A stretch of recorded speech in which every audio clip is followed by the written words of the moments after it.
Cresce o endividamento na China. O setor imobiliário chinês, um dos grandes responsáveis por esse aumento na dívida, trouxe preocupações tanto para o governo central como para os investidores estrangeiros. Mas o que a gente pode esperar disso? Quais são os impactos para a China? E quais são os impactos para o restante do mundo? Já os Estados Unidos veio com dados de inflação bastante ruins e isso vai causar impacto na próxima reunião do Fed, que vai acontecer agora essa semana.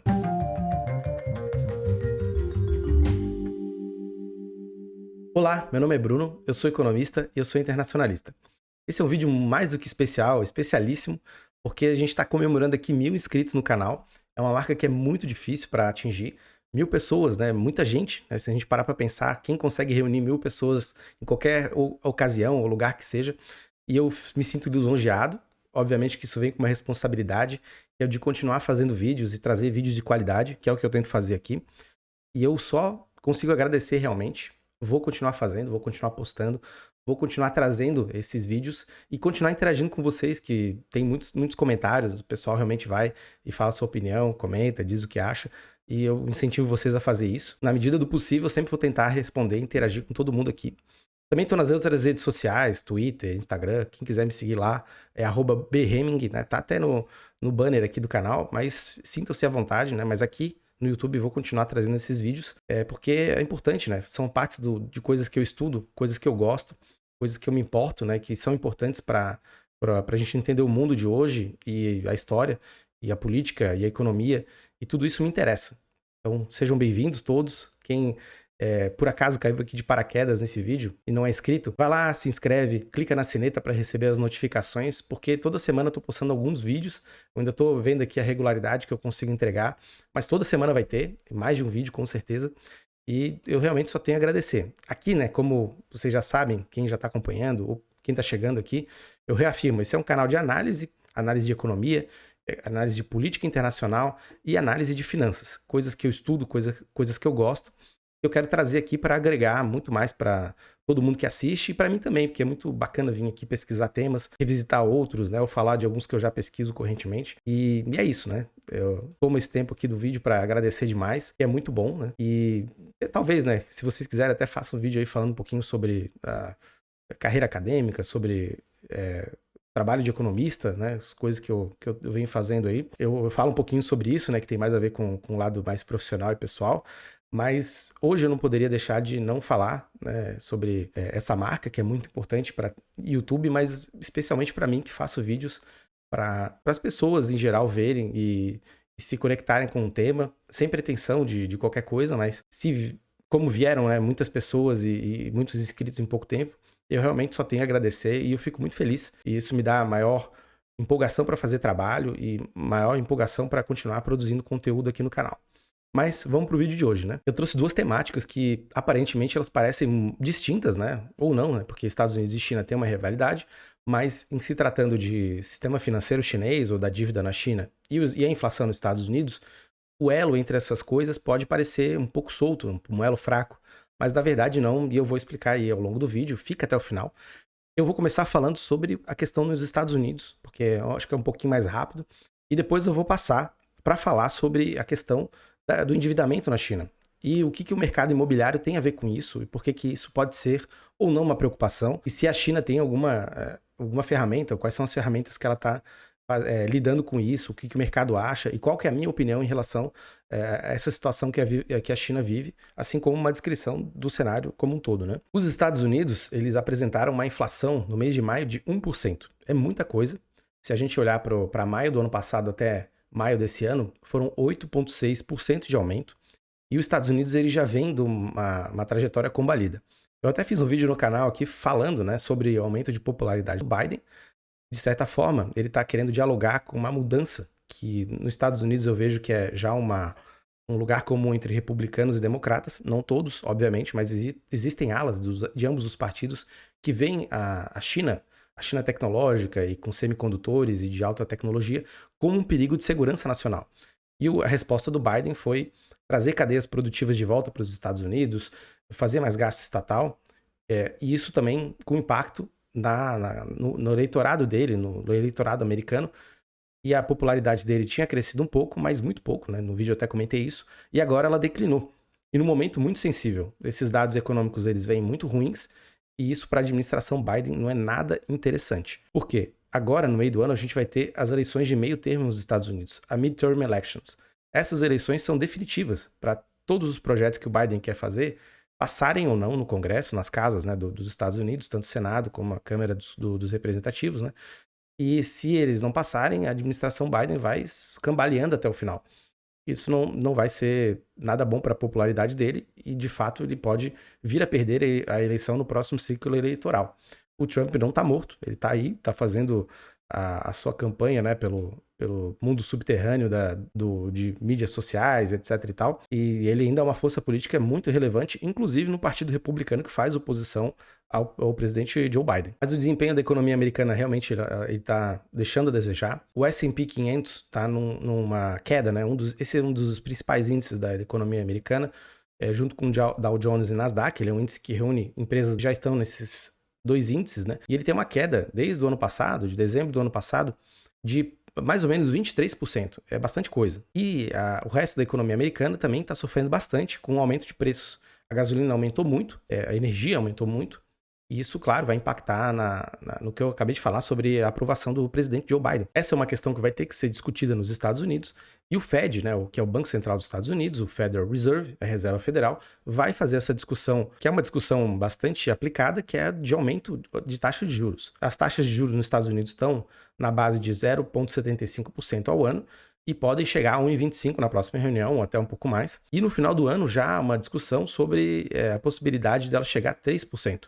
O que vai ser bastante impactante para o restante do mundo. Outras economias também vão ter que subir as suas taxas de juros, como o caso do brasileiro, e isso traz menor desempenho econômico, menor crescimento econômico, em um mundo que já está bastante tumultuado, muito em função da Covid, da guerra na Ucrânia e dos lockdowns recentes por causa da Omicron na China. É importante falar também que o presidente Biden, ele, além de estar enfraquecido internamente, ele está enfraquecido externamente. A Cúpula das Américas, né, tema que eu falei no último vídeo que eu fiz aqui no canal, veio com bastante desconfiança de outros países, muito por causa do veto que os Estados Unidos deu para Venezuela, Nicarágua, Cuba, por não serem adeptos à Carta, né, de Pactuação Democrática da Cúpula das Américas, dos países que fazem parte da OEA. Isso veio com desconfiança de outros países e muitos países não foram, mandaram representantes, né, como o caso do México, que não foi o López Obrador, mas foi o seu ministro das Relações Exteriores, e isso mostra uma rachadura do Biden para com o continente, e levando em consideração que ele já está deteriorado internamente, coloca em dúvida ele como figura política no geral, né? Mas o outro tema do vídeo, que é a questão da China, vai ser falado da seguinte forma, é um tema importante. Eu vou falar um pouco sobre o geral e tentar me ater sobre como funciona o mercado imobiliário da China. Obviamente não vou nos detalhes mais específicos, eu vou fazer uma apresentação disso, mas é importante a gente entender o seguinte, não se fala, ou é uma caixa preta, falar sobre o mercado imobiliário chinês. Né? E vem muita coisa na mídia falando que é um problema, que isso vai trazer uma crise financeira, comparam a crise financeira dos Estados Unidos, que eu já adianto, é um mundo completamente diferente. Não porque não tenha um sistema financeiro grande na China, mas porque esse sistema financeiro ele não tem o mesmo perfil que o sistema financeiro dos Estados Unidos.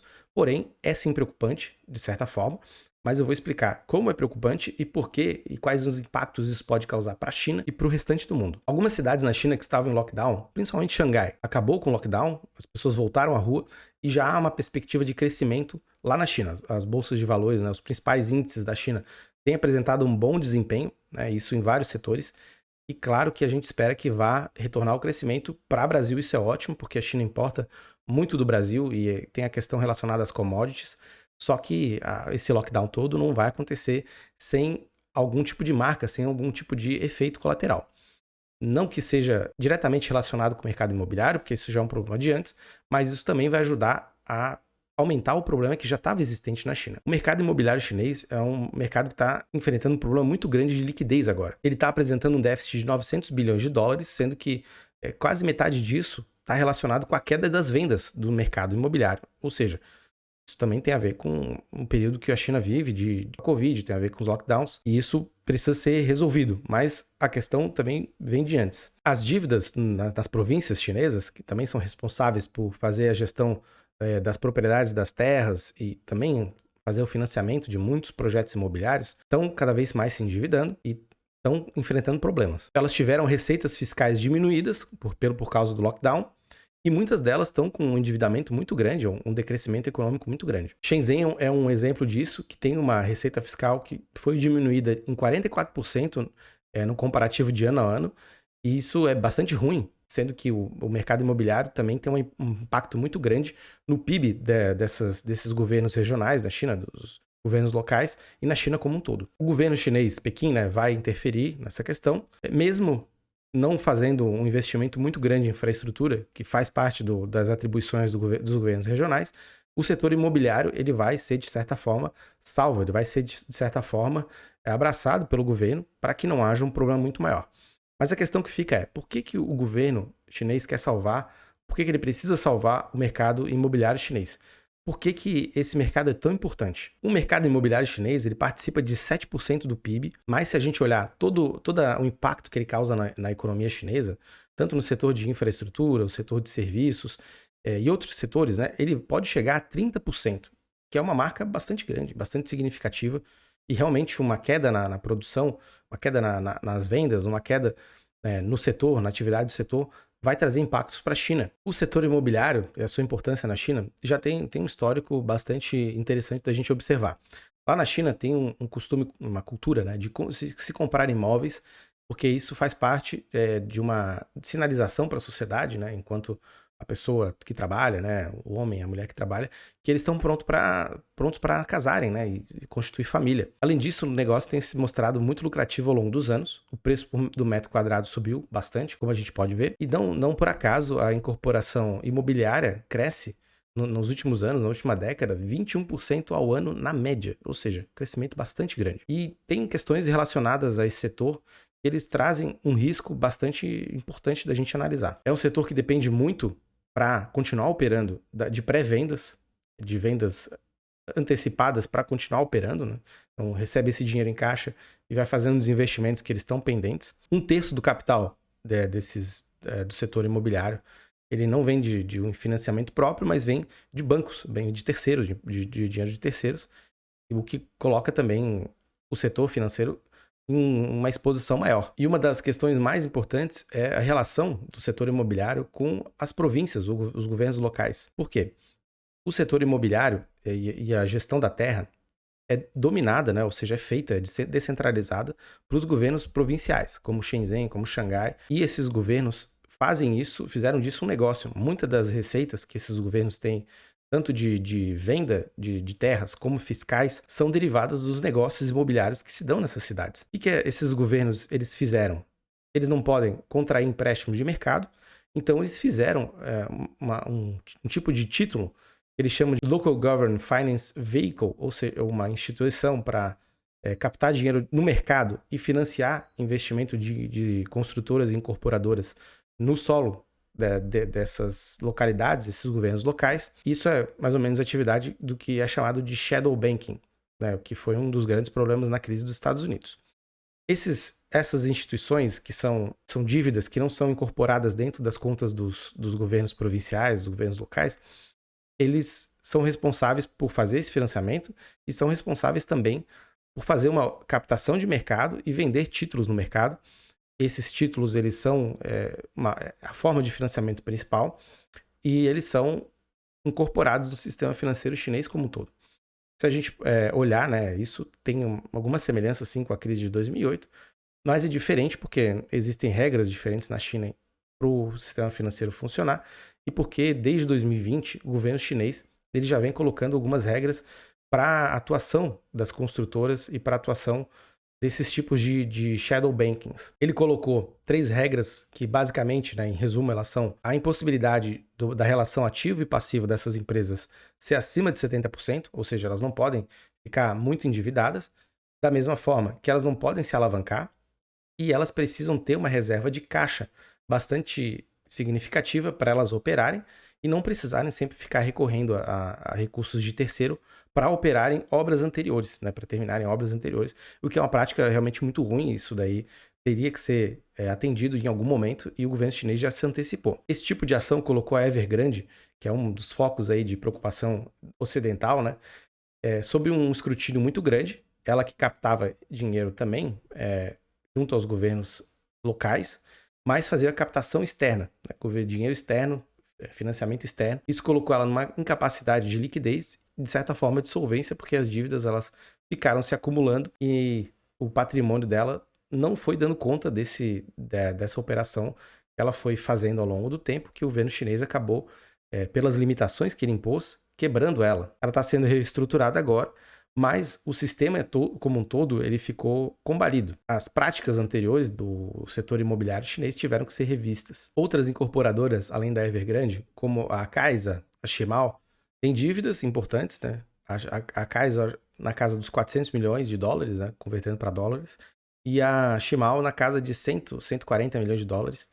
E o governo chinês ele não passou batido por esses problemas, mas não necessariamente para atender só essas empresas, mas todas as outras, né? Porque a China é muito grande e as províncias, os governos regionais fazem uso desse tipo de prática, né? De joint ventures, como se fosse o shadow banking, né? Que eu comentei aqui. O governo chinês, né? Através do Banco Central Chinês, fez uma redução de taxa de juros para 4,45%, as taxas de 5 anos, para tentar ajudar esses empréstimos que foram feitos, né? Tanto por pessoas físicas como por outras empresas, né, outras incorporadoras de menor tamanho ou empreiteiras, para tirar um pouco da pressão do setor. E aquelas regras que ela colocou, também elas foram flexibilizadas em alguns casos para impedir que as empresas quebrassem. Outras iniciativas do governo chinês foram as de impor impostos, né, sobre a terra, impostos sobre a ação dessas empresas, mas para tentar impedir com que elas operassem de maneira muito alavancada, que elas corressem riscos desnecessários. O impacto disso no preço dos imóveis não é possível a gente dizer ainda.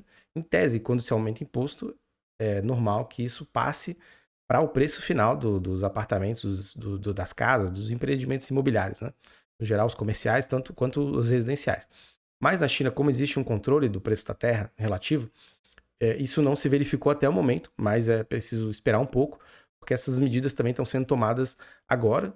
E agora que se viu que existe esse problema de liquidez e o caixa de incorporadoras e empreiteiras diminuiu muito, a China vai fazer outro tipo de mudança, né, em marcos regulatórios e fazer financiamento também via governo central, passando pelos governos locais ou até mesmo por bancos como o Banco da China, né, que é um importantíssimo banco, para que o sistema como um todo, né, das empreiteiras incorporadoras no mercado imobiliário, fique mais flexibilizado, tenha mais dinheiro e que não haja uma quebradeira geral. Instituições aí, eu vou colocar aqui no link, né, algumas empresas privadas que fazem auditoria e pesquisam sobre o mercado imobiliário chinês, elas colocam que o risco desse mercado ele é altamente manejável, ou seja, não há um problema sistêmico. E qual que é a diferença do que acontece na China agora para o que aconteceu lá nos Estados Unidos, que também teve uma bolha imobiliária, né? E não que na China haja uma bolha, mas que há um problema no sistema financeiro e imobiliário. Nos Estados Unidos, o que o sistema financeiro fez foi o quê? Empresas tinham dívidas muito grandes do setor imobiliário e o sistema financeiro pegava essas dívidas todas, empacotava e as vendia no mercado financeiro. Isso aumentou a liquidez e fez com que empresas do setor imobiliário lá operassem cada vez mais, tirou do balanço de algumas instituições créditos podres e vendeu eles como créditos de boa qualidade para o restante do sistema. O sistema financeiro chinês ele não é tão complexo. Lá era difícil de entender onde que começava e onde que ia terminar essa intrincada cadeia de empréstimos e intermediação financeira. Já na China é muito mais simplificado isso. E o tamanho do mercado financeiro dos Estados Unidos ele é muito maior. Obviamente que pode haver esse tipo de problema na China, mas como existem agências de regulação muito mais ativas do que as que haviam à época nos Estados Unidos e muito mais preocupadas e já tendo passado pela experiência de 2008, não é automático a gente afirmar que vai haver a mesma questão lá na China do que houve nos Estados Unidos. Não necessariamente, né? A China ela vai muito para essa questão da regulação estatal, pela questão do controle, e já está de olho nesse problema do setor imobiliário há pelo menos 2 anos. Isso atentamente e botando restrições, flexibilizando outras quando é necessário. Isso faz parte do modus operandi do governo chinês, tanto no setor imobiliário como em outros setores. A China faz dessa forma. Ela tira restrições à medida que a realidade pede para que isso seja feito. Então, não dá para a gente cravar que não vai ter crise, porque a gente não sabe exatamente a extensão dessa questão, mas o problema está sendo atendido agora, né, pelo governo chinês.